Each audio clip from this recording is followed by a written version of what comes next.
Hey, everybody, it's Mike from The Mike Wagner Show, powered by SoundGrab Studios. Visit online at soundgrabstudios.com for all your needs. Look at a professional website without breaking your budget. SoundGrab Studios is the answer. SoundGrab Studios offers fast, affordable custom web designs that blow the competition away. Call today, 1-800-303-3960. That's 1-800-303-3960, or email to support@soundgrabstudios.com. Mention The Mike Wagner Show, get 20% off your first project. SoundGrab Studios, take your image to the next level. Also, time to give official shout out to our official sponsor of The Mike Wagner Show, international warring author Mia Molson-Zia. If you love fast-paced mysteries, you'll love Missing by Mia Molson-Zia, available on Amazon in paperback and ebook. Missing is fast-paced and intriguing with an unforgettable twist. Takes place in 4 countries, 2 strangers, 1 target, where truth is an illusion and those you love be the first to go missing. It's available on Amazon in paperback and ebook. Missing by Mia Molson-Zia has garnered great reviews and Evil Evan endorsed by Howard celebrities, including Joanna Cassidy, Forbes Riley, and many others. So grab your copy today for It Goes Missing by Mia Molson-Zia, available on Amazon. Also, the Mike Wagner Show is brought to you by Picture This Photo Books. Remembering is the key ingredient. How beautiful your mother looked at her wedding, and even more so at yours. Who doesn't miss Grandma's meatballs, huh? Well, the holidays are coming. What better time to give a gift for remembrance that makes you laugh and cry all at the same time? Whatever gift for Grandma's recipes or just because, those smiles and tears will just melt your heart. Call Karen Shaw, Picture This Photo Books at 646-798-0809 or visit picturethisphotoBooks.com. Mention the Mike Wagner Show, get 10% off your first order. Picture This Photo Books. Bring your memories back to life. The whimsical, casual, or formal, and always uniquely you. Also, check out The Mike Wagner Show at themikewagnershow.com and over 30 podcast platforms. Take The Mike Wagner Show with you on any mobile device. Subscribe to The Mike Wagner Show on the YouTube channel. And don't forget to follow The Mike Wagner Show on Instagram and Twitter today. And also support The Mike Wagner Show at themikewagnershow.com. Also on Anchor FM as well as PayPal. And check out The Mike Wagner Show merchandise at themikewagnershow.com and Amazon.com at The Mike Wagner Show podcast, t-shirts, pop sockets, throw pillows, and hoodies, throw pillows, tote bags, and more. Makes great gifts year round. Also, great gifts from the Mia Molson-Zia store on Amazon. Check out Missing, Once, Wrinkles, and all the cool merchandise. That's Amazon.com/Mia Molson-Zia, and make sure you do so today.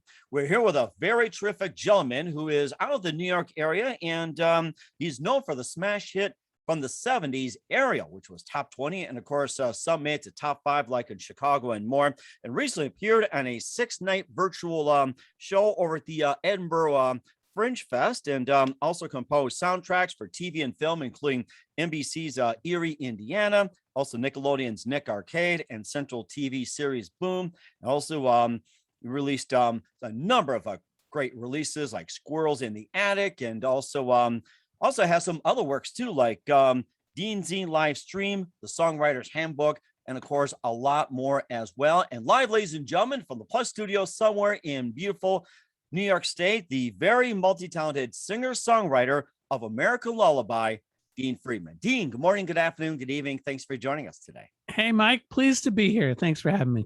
Well, it's great to have you on board too. So you had the smash hit Ariel back in the 70s, which we all sang to, back in the day. It was top 20, and you recently appeared in a 6-night virtual show over the Edinburgh Fringe Fest, and you also composed soundtracks for TV and film, and you also released Squirrels in the Attic, and you also had released a number of releases as well too, like 12 songs, Word and Music, Submarine Races, and the Treehouse Journals, and plenty more, even songs for grown-ups. I mean, you have done a lot over the course, and we'll be talking about American Lullaby as well too. And before getting all that, Dean, tell us how I first got started.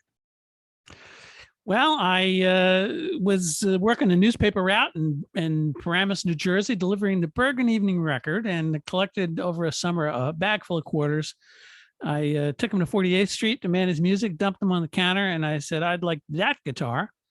And I brought it home, learned a few chords, and started playing Beatles songs and the Monkees, and eventually got ambitious enough to write some of my own songs. And that was when I was about 9 years old, and I never stopped. I've been doing it ever since. I mean, I would have done the same thing too at 9. So I pick up something and just keep going and going and going. And what was that one moment that precisely influenced you into what you're doing for the rest of your life, besides picking up that guitar and, playing the Beatles? What was that one moment that simply said to you, this is what I'm going to do for the rest of my life? Well, I grew up in a house filled with music. My mom was a singer and performer, and appeared on Broadway and film. And so I knew music was always going to be something that I did. I guess it might have been one of my first coffee house gigs where I played a set and someone handed me $15. And I thought, wow, gee, this is kind of amazing, getting paid for doing something I'd love to do anyway. I think that's where I saw the future. Although I'm still working on the getting paid part of it. I think many of us as well too. It's like, if you love what you're doing, it's not work, they say too. So and also, who are some of your other favorite artists, musicians growing up besides the Beatles and the other ones you mentioned? Well, Mike, I grew up in an era where there were a lot of really wonderful singer-songwriters that came to the fore. I'm talking about folks like Joni Mitchell and Paul Simon and James Taylor, Bernie Taupin and Elton John.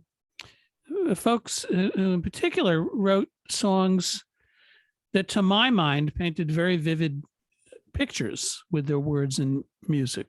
And that's something I always aspired to do starting out. And still to this day when I write. There's something about that kind of a song where it conjures up another place and time, and invites the listener into the song, almost making the listener a co-conspirator, and giving them permission to inviting them to sort of fill out all the details in the song to make it their own. And that's my goal, because I see what I do as someone who writes short stories set to music. And if I can sort of engage the listener to become part of that story, and to relate it to their own lives, well, that to me is half the job. Mm-hmm. And what do you mainly base your short stories on? Like say, where events happening, your life, or like books or anything? What do you mainly base the short stories on when it comes to your music? I guess everything around me. You could describe me as one of those writers who abides by that axiom that you should write about what you know. So I do write about, my own life and the life of my family and friends and just the world around me. But I also make sure to make ample use of my poetic license, which I always keep in my back pocket in case I'm stopped for excessive alliteration or punning. And a poetic license is just a nice way of saying that I have permission as a writer to just lie and make things up. Let's see your license. I'm sure it's like a driver's license. I'll have to get one of those and put it in my wallet. You can make your own in crayon. It doesn't matter. If you call yourself an artist, then you're allowed to issue yourself a poetic license. Huh. That's really interesting. And we'll talk about a lot of your music. You have a very interesting discography, including Ariel, and also talk about American Lullaby in just 1 minute. You listen to the Mike Wagner Show at the MikeWagnerShow.com, powered by SonicWeb Studios. Visit online at SonicWebStudios.com for all your needs. Look at a professional website without breaking your budget. SonicWeb Studios is the answer. SonicWeb Studios offers fast, affordable custom web designs at below the competition rate. Call today, 1-800-303-3960. That's 1-800-303-3960, or email to support@SonicWebStudios.com. Mention the Mike Wagner Show, get 20% off your first project. SonicWeb Studios, take your image to the next level. Also, time to give official shout out to our official sponsor of the Mike Wagner Show, international warring author Mia Molson-Zia. If you love fast-paced mysteries, you love Missing by Mia Molson-Zia, available on Amazon in paperback and ebook. Missing is fast-paced and intriguing with an unforgettable twist. Takes place in 4 countries, 2 strangers, 1 target, where truth is illusion and those you love be the first to go missing. It's available on Amazon in paperback and ebook. Missing by Mia Molson-Zia has garnered great reviews and even loved and endorsed by Hollywood celebrities, including Joanna Cassidy, Forbes Riley, and many others. So grab your copy today for Goes Missing by Mia Molson-Zia, available on Amazon. Also, the Mike Wagner Show is brought to you by Picture This Photo Books, where remembering is the key ingredient. How beautiful your mother looked at her wedding, and even more so at yours. And who doesn't miss grandma's meatballs, huh? Well, the holidays are coming. What better time to give a gift for remembrance that makes you laugh and cry all at the same time? Whatever gift for grandma's recipes, or just because, those smiles and tears will just melt your heart. Call Karen Shaw, Picture This Photo Books, at 646-798-0809, or visit picturethisphotoBooks.com. Mention the Mike Wagner Show, get 10% off your first order. Picture This Photo Books, bring your memories back to life. the whimsical, casual, or formal, and always uniquely you. Also, check out the Mike Wagner Show on over 30 podcast platforms. Take the Mike Wagner Show with you on any mobile device, and don't forget to subscribe to the Mike Wagner Show on the YouTube channel. Follow us on Instagram and Twitter today, and don't forget to check out the Mike Wagner Show merchandise at themikewagnershow.com and also on Amazon at the Mike Wagner Show podcast. And for more great gift ideas, go to amazon.com/me and and check out Missing, Once, and Wrinkles and great merchandise like t-shirts, pop sockets, hoodies, and more. And don't forget to support the Mike Wagner Show at themikewagnershow.com, also on Anchor FM and PayPal, and make sure you do so today. We're here with the multi-talented singer-songwriter Dean Friedman here on the Mike Wagner Show, and you're known for that Smash 70 hits Ariel as well too, and that was a very fun tune. And tell us more about that and how'd you get started on it? Well, I grew up in Paramus, New Jersey, deep in the bosom of suburbia, and Ariel was sort of my love song to all these teenage girls I had a crush on growing up as a teenager myself in Paramus. They were all kind of smushed together into one idealized Ariel. And at first I was a little self-conscious because there was not much of a plot to the song. The guy meets a girl at the mall and they go out on a date, and then they wind up at the house watching TV and making out as the Star Spangled Banner signs off the air. I remember those days. Yes. It's like 1 a.m. It's like, you better go to bed, guys. Exactly. So at first I thought, well, gee, not much happens in the song. But then I played the recording for two teenage girls who lived on my block. And they accused me of reading their diaries. And so that was the point at which I thought, maybe I've struck a chord that resonates with the audience here. And indeed it did, because once it started getting airplay, it became the number one requested song on the top FM station in the country. That is very interesting. And of course, a very recognizable pop song, free-spirited, pot-smoking, vegetarian Jewish girl, the peasant blouse, lived and everything else. And, hearing it, it's like, oh my gosh, it's like. Well, it was described by one journalist as the Great Gatsby of popular music, and that it conjured up an era with all the rich details and evoked those feelings and those sentiments of a place and time. And I do like to put a lot of granular detail in my songs, because I think it helps the listener place it in a place and time. It helps them fill out those details, any gaps, with their own imagination and their own experiences. And I guess I look forward to that kind of interaction and that kind of audience engagement. And of course, speaking of audience engagements as well, too, you also had a song called "McDonald's Girl," which was officially banned by the BBC, but very amusing song. And tell us more about the song "McDonald's Girl," and makes me hungry for McDonald's right now. Well, "McDonald's Girl" was just a pure pop song, and I knew as soon as I wrote it, there's some songs that that are going to have a certain appeal, and that was one. But because of the policies of the BBC broadcasting system in the United Kingdom, because it is semi-government controlled and non-commercial, they had strict policies against anything that even hinted of being an advertisement. Oh, right. And as a result, they banned McDonald's Girl when it was released. It was officially banned by the BBC. Along with the Sex Pistols and Lola's the Kinks' Lola, because they had to change it from Coca-Cola to Cherry Cola. Oh yeah, I remember same that. reason. Oh my gosh. But I couldn't change the chorus to "McDonald's Girl," and as a result, it got no airplay in the UK. I was dropped by my label, but not too long after that, a then unknown band out of Canada, with the unlikely name of Bare Naked Ladies, did a cover version of my song "McDonald's Girl," and it became their first airplay hit in Canada and led to them getting a record deal and becoming one of the biggest bands in North America. And not too long after that, a band called the Blenders had a #1 hit with it in Norway. Wow. And it was the little song that could. It insisted on being heard. because a few years after that, YouTube came along, and McDonald's Girl went viral all over the world. There were people lip syncing or singing their own versions of McDonald's Girl, acting out the story, and a cappella groups at Ivy League colleges were singing their own arrangements of McDonald's Girl. So it became a hit all by itself. It was a persistent little song, as I say, insisted on being heard. But it was finally about 33 years after it was released that I just a few years ago that I got a call from the McDonald's Corporation saying, "Mr. Friedman, we would like to license your song for a national TV and radio campaign." Oh, wow. Amazing. And I said, that's what I said. I said, "Oh, wow. Well, what took you so gosh darn long?" So that's my plan, is to write a great pop song and then, sit on my ass for about 30 years until someone figures it out.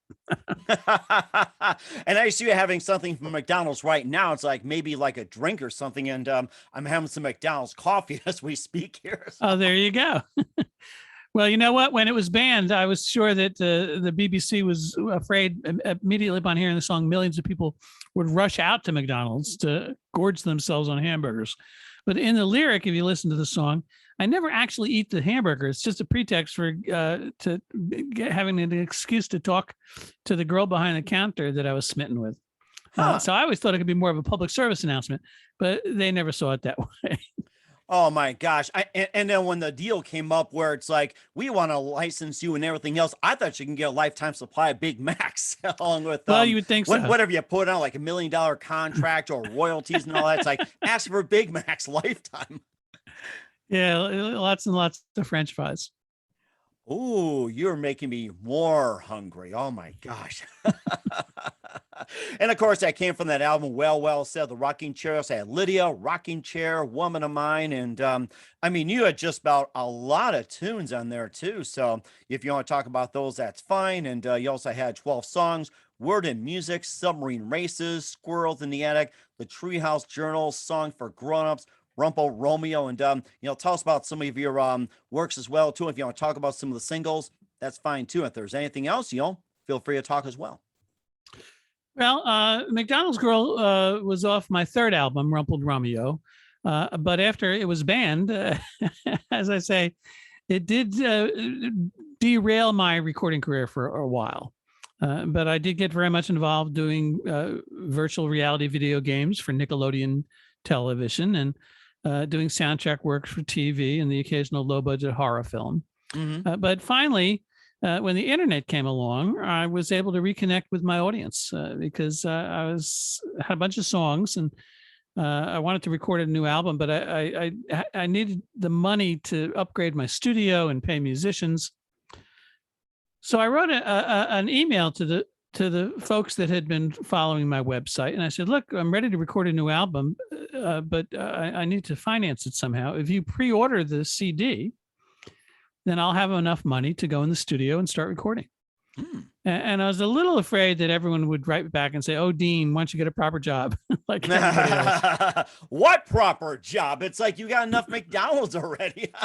Right. So, but in fact, enough people, well, some people did write that, but enough people were supportive of the idea that I was able to go back in the studio and record a new album, which was the Treehouse Journals. This was in 2001, and this was almost 8 years before Kickstarter and crowdfunding ever existed. Mm-hmm. So this is really one of the very first crowdfunding efforts on the internet. Wow. And I've been crowdfunding my albums ever since then. And for that, I am eternally grateful to my enthusiastic listening audience because they make it possible for me to do what I do. Mm-hmm. And of course, you also had some others as well, too, like A Million Matzo Balls, George Washington Slept Here, Saturday Fathers, and also I Bought a Vampire Motorcycle. And you're just all over the gamut on this stuff. And Live the Duke of York, and I'm looking over here. It's just like, boys, it's like, I want to take these turn these into a story for my kids and grandkids. It's like, you just have a plethora that's enough to entertain, like, generations of stories, bedtime stories and everything. Well, Mike, I've been doing it for a while, and I've got about 9 studio albums under my belt. The newest one, American Lullaby, is my 9th studio album. But as you referenced, I've also got a couple of kids albums out. I've written a lot of kids songs, and there have been, since I've released them, there have been at least 1 or 2 generations of kids that have grown up listening to those silly kid songs with apparently no ill effects, at least so far. So yeah, like I say, I just started writing songs when I was 9, and I never stopped. And I have no plans to stop in the near future either. And of course, make sure you eat your McDonald's, and that's how you keep going. Well, I'm not sure about that, but whatever it is that fuels you and motivates you, that's worth paying attention to get the job done. Mm-hmm. And that's certainly amazing as well, too. We'll talk about American Lullaby from Dean Friedman in just a minute. You listen to The Mike Wagner Show at themikewagnershow.com, powered by Sonic Web Studios. Visit online at sonicwebstudios.com for all your needs. Also brought to you by official sponsor of The Mike Wagner Show, international warring author Mia Molson Zia Missing, available on Amazon in paperback and ebook. Also brought to you by Picture This Photo Books. Remembering is the key ingredient. Call Karen Shaw at 646-798-0809 or visit picturethisphotobooks.com. And we'll be back with the multi-talented singer-songwriter Dean Friedman with American Lullaby after this timeout. We're back at singer-songwriter Dean Friedman, best known for his hit Ariel back in the 70s here on the Mike Wagner Show, and going from the gamut, going from Ariel to McDonald's Girl, also to some TV series and NBC's Erie, Indiana, and a bunch of albums in between. And we come across your newest with American Lullaby. And let's talk about your album and what inspired you to go with the album. Well, the new album, American Lullaby, is my personal reaction to all the crazy stuff that has happened here in America and really around the world over the last couple of years. And I know there have been difficult times for a lot of people. And as a songwriter, my sort of innate reaction is to try and wrap my head around what's going on by writing a song. It doesn't necessarily mean that I understand what's happening, but at the very least, I try and address it and acknowledge it because, there are a lot of issues that we're grappling with today that we can't ignore or make believe didn't happen because there are more things coming down the pike we need to be prepared for. And so that's part of what I see my job as a singer-songwriter to do is to sort of talk about things in my life that I care about, even if they're confusing, and to share them with whoever cares to listen. And so American Lullaby addresses a lot of the difficult topics that we're grappling with.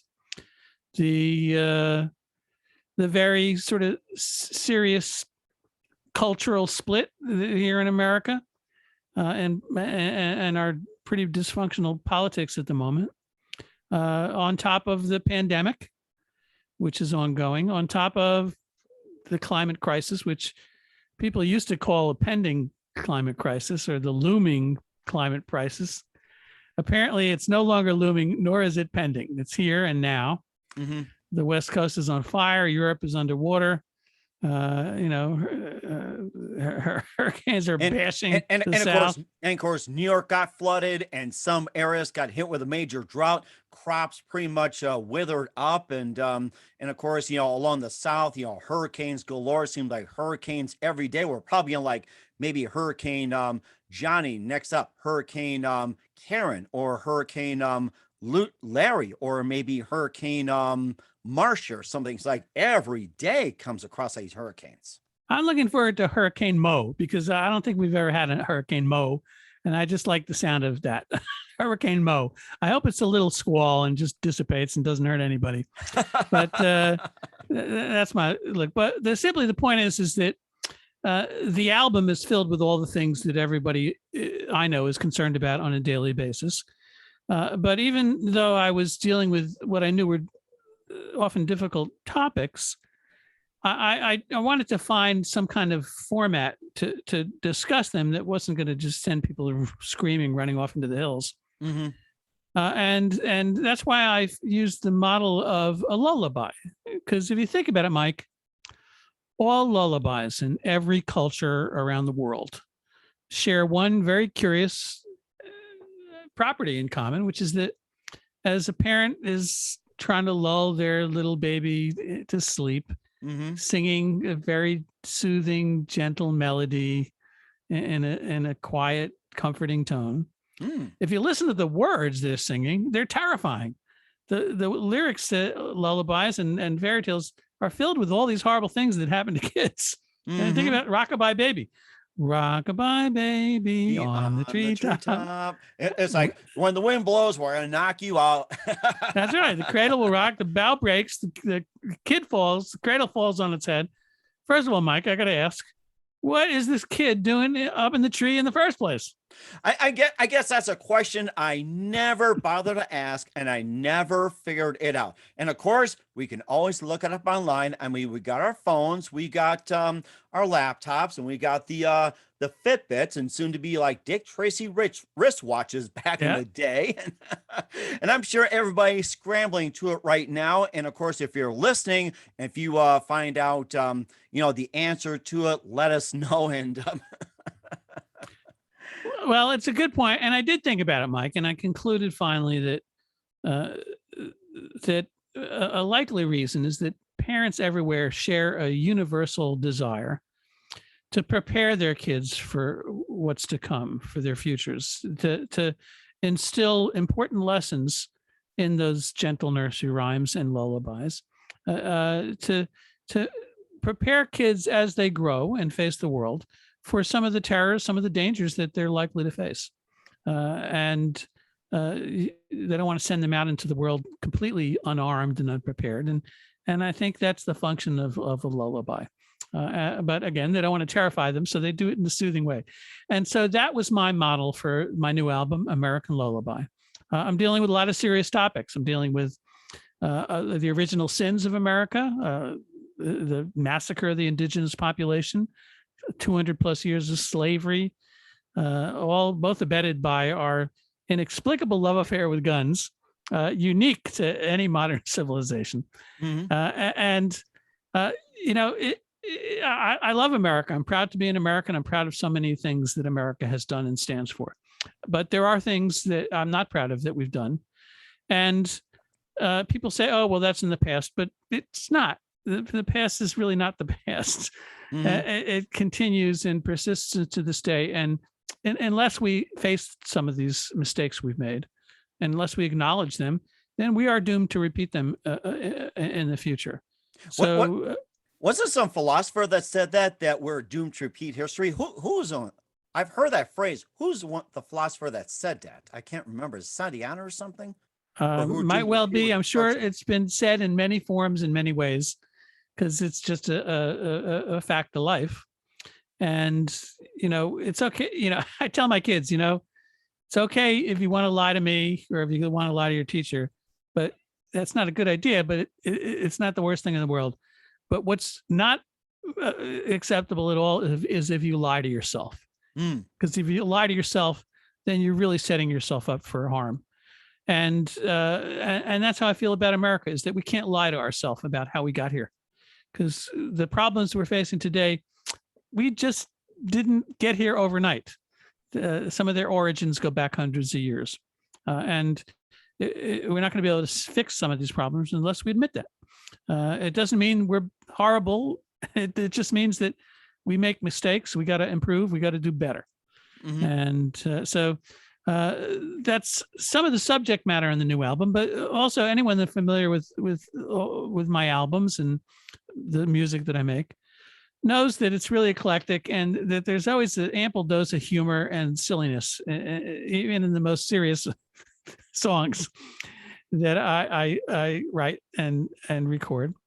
And so I promise that your listeners that the album American Lullaby is not all doom and gloom.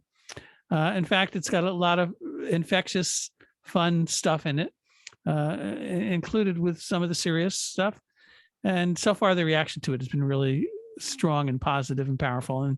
And for that, I'm really grateful. And of course, you got some songs in there too, like Halfway Normal World, The Russians Are Coming, Welcome to Stupid Town on a Summer's Night, and Just Another Birthday Song. I like that one. So, Well, you know what? The Hill Sisters, two kindergarten teachers, wrote the Happy Birthday that we all know 125 years ago. wow. It was something they wrote to get their kindergarten students to sing along. And it's a great song. I love it. But I figure, like, they had a good run. It might be time for a new one.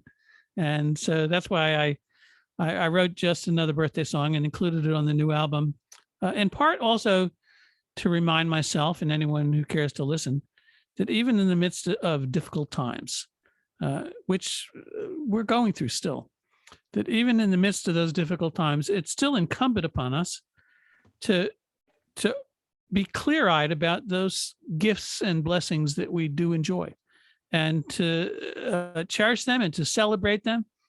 So that's why in an album that's filled with songs about the climate disaster and the pandemic and crazy politics, a song like Just Another Birthday Song is a reminder that we still have to get up every day and show up and live our lives and celebrate those good things that are worth celebrating.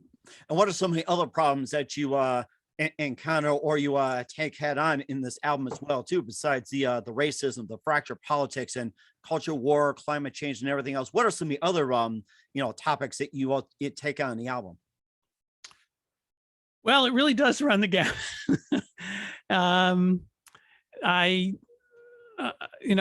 address politics to a degree, and not to upset some of your listeners, but one of the songs is titled "The Russians Are Coming," and I'm a quarter Russian. My grandmother, my Nana, was actually born in Odessa, I guess what used to be the Ukraine, and then came over here as an infant. So I guess I'm 1/4 Russian. But I wrote the song trying to understand what happened in the 2016 election. And what I did was I downloaded and I read the Senate Intelligence Committee's report on Russian interference in the 2016 election, bearing in mind, Mike, that it was a bipartisan committee. Republicans and Democrats, both sides of the aisle, examined the evidence and wrote this report. And it concluded pretty conclusively that there was a lot of Russian interference in the 2016 election, and that folks like, Paul Manafort and Roger Stone were deeply involved in that. And everyone says, well, how come no one was indicted? Well, the reason is because Paul Manafort and Roger Stone kept their mouths shut. And that's what the song is about. And I invited my cousin, Dinsky Sonabovich, to narrate the words to "The Russians Are Coming." And it's all done in good fun, but telling a truthful story, which is factually based on the congressional record. So if anyone wants to refute the lyrics to that song or what happened, they can just go online to the government website, download the bipartisan report from the Senate Intelligence Committee, and decide for themselves. I thought we blamed it on vodka all this time. Now we know. Thanks for clearing it up. Now we're not going to blame it on vodka. So. Well, I tell you the truth. I'm sure vodka played a large role in whatever transpired. So that's why Manafort and the rest kept their mouths shut. They're drinking too much vodka. They couldn't speak after a while. I'm sure that was the case. Must have been pretty good vodka. I'll have to find out what brand they drank, and we can just try it. Sounds good. And of course, you also had "Welcome to Stupid Town" on a Summer's Night, and maybe just a few more you want to talk about. If there's anything else you want to cover as well, too, like with other albums or other releases or what's coming up, feel free to do so as well. Well, there's another track on the new album that a lot of people enjoy. It's called "Too Much Stuff." I hope you'll get a chance to play it on your show. It's some might view it as a sort of a satirical take on obsessive consumerism, but others might consider it a reflection of the fine line between being an astute collector of rare artifacts versus being an out-and-out hoarder. And the funny thing is, Mike, is that almost all of my family and friends are convinced that I wrote the song just for them. Blame it on Amazon for collecting. Exactly. Well, there you go. But I think a lot of people that hear too much stuff and all the things that I've collected will relate to a great degree to the sentiments expressed in the song. Huh. Interesting. I mean, I collect coffee mugs. I have beer can collection back in the 70s when it was big. Does that mean we have to get rid of collections or something? It doesn't at all. It's I'm kidding. It's our nature, and it's just fun to poke fun at it now and then. I guess I have to re-examine my collecting policies as well too. And where can we find American Lullaby and all your works at, Dean? Mike, your listeners can find American Lullaby on my website, which is deanfriedman.com, but also on all the likely streaming services like Spotify and Apple Music and Amazon. And you can purchase the CDs as well on Amazon, and as well as my many albums and CDs and books. And the only thing I would say is that I encourage your listeners to stream the music as much as possible and hopefully listen to it on your station when it's playlisted. But I also would remind them that the streaming services don't pay artists much at all. They pay them 1/1000th of a penny. So the only way artists can survive is if listeners, their audience, purchase CDs and the like directly from the artist's website. So as I say, stream to your heart's content, but purchase direct from the artist, and that makes a difference. And of course, like Spotify, users out there, it's like you got to do this like 1 trillion times. So help them out. 1 trillion. That's the goal. or is it Google? It's like I've lost track after a while. So. Well, they all are structured that way. It's criminal. It's abusive. It needs to be changed by legislation because it means a whole generation of musicians will not be able to make a living or pursue their livelihoods. And it needs to be corrected because, I won't go on and on about it, but these big companies are making billions of dollars and the folks that run them are billionaires, but the artists that contribute all the content are borrowing money to get to their offices or from one place to the other. Mm-hmm. And I can see where crowdfunding comes in. I can see all these people out there, damn you Bezos, and all that. So yeah, I mean, look, I'm all for outer space. I think it'd be fun to wind up with a base on the moon and Mars, but I think we can do two things at once. I think we can explore space, but also apportion money to treat the arts fairly, and not just artists. Really, the whole way our society is structured. One thing that the pandemic has really highlighted in stark relief is the huge systemic inequities that exist. We applaud essential workers as heroes, but we don't want to pay them. And you know what? I'd rather that firemen, policemen, and nurses and doctors, doctors, they're covered, but the rest of them, I'd rather they get paid a fair, equitable wage than be called heroes. And I'd say the same is true of all those lower wage, essential services, people that served us in restaurants. And it really is, it's just simply unfair and unnecessary. Mm-hmm. Not every society is structured the way America is. I mean, healthcare is one basic example. I spent a lot of time in the United Kingdom. Mm-hmm. They complain about their national health system, but they have a national health system. And we're still, trying to wrap our heads around the concept. And it's just kind of foolish and idiotic that in this day and age, America still allows people to go bankrupt if they get sick. Mm-hmm. It's just wrong and unnecessary. And of course, some people are wanting the Canada system as well, too. But the Canadians complain about the system. It's like, everybody looks to us as a model, but we complain about it. England, complains about the Evergrey system, it's almost like, yeah, I'm speechless about this whole thing. Yeah, well, it's a puzzle. But eventually people will figure it out because it works everywhere else in the world. And for some reason, in the United States, we're still not willing to do it. And the reason is simple, because the powers that be don't want to change a system that benefits them. Mm-hmm. And that'll be another topic for another time as well, too. And we're here with singer-songwriter Dean Friedman of American Lullaby here on the Mike Wagner Show. Just a few more minutes, and love to have you back on. You've been absolutely amazing. And what can we expect from you in 2021 and beyond, Dean? Well, I am dedicated to doing what I can to get the word out about the new album. I'm really proud of it. And the reaction so far has been really, really positive. A lot of folks that have been following my music and listening to it for, 4 decades plus now, claim that it's the best thing I've ever done. And that's gratifying to hear. You always want to at least not get any worse. But so I'm committed to the songs and to the music and the recording to do what I can, like I'm doing now, talking to you, Mike. Mm-hmm. To get the word out there, to invite folks to just take a listen and see if it's something that strikes a chord that moves you in some way that you can relate to.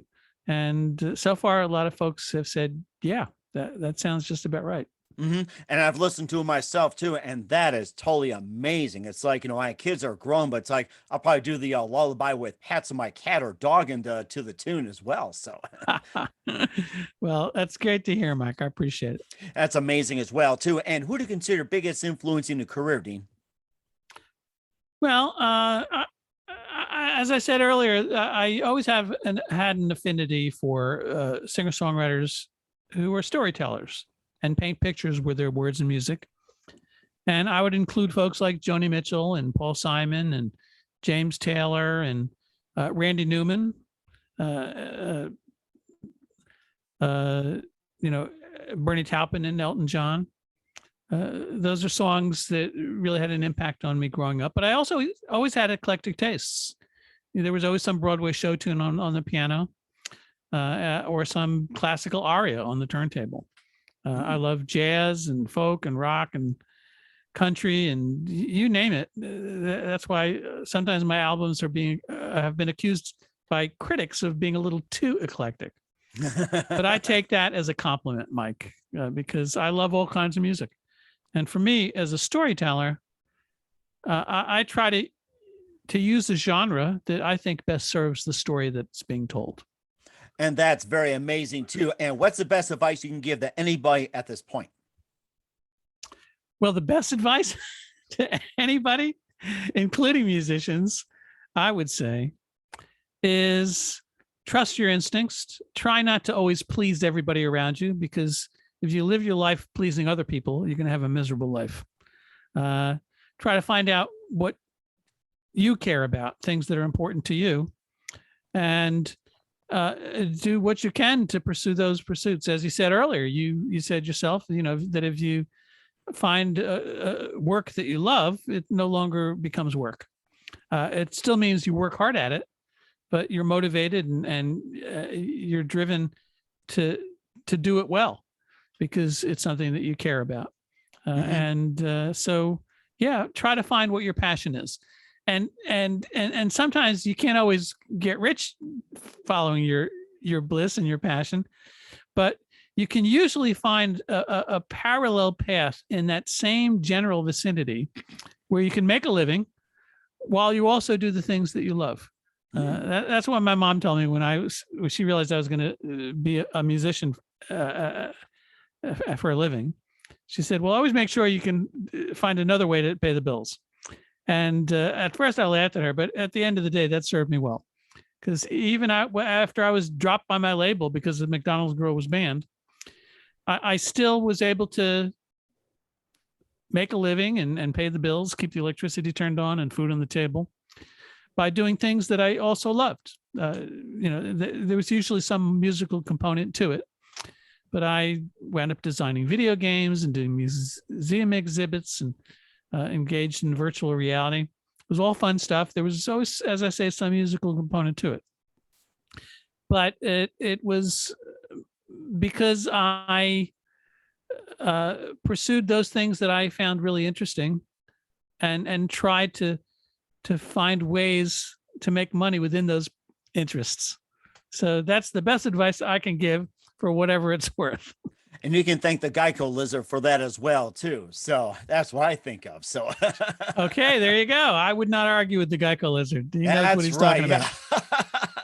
Once again, singer-songwriter Dean Friedman of American Lullaby here on the Mike Wagner Show. Dean, a very big thank you for your time. You've been absolutely fantastic. Looking forward to having you again soon. Do us a favor, keep us up to date. Love you back in 2021 beyond. Don't forget to keep in touch. Once again, tell us about your upcoming projects, what's your website, how do people contact you, where can people purchase or check out your music, especially American Lullaby? Well, the best way to find me is visit my website. It's deanfriedman.com. And I can also be found on Facebook and Twitter and YouTube. Just type Dean Friedman in your search engine, and all those social media sites, those websites will pop up, and you'll be able to get in touch. And the best way is just send me an email to dean@deanfriedman.com, and put you on the email list to get my monthly newsletter, keep you up to date about recordings and tour dates. Because I honestly have to confess, Mike, I've never toured in your neck of the woods, but I really hope to someday soon. So if enough folks get in touch, I'll aspire to do just that, because it'll be a lot of fun.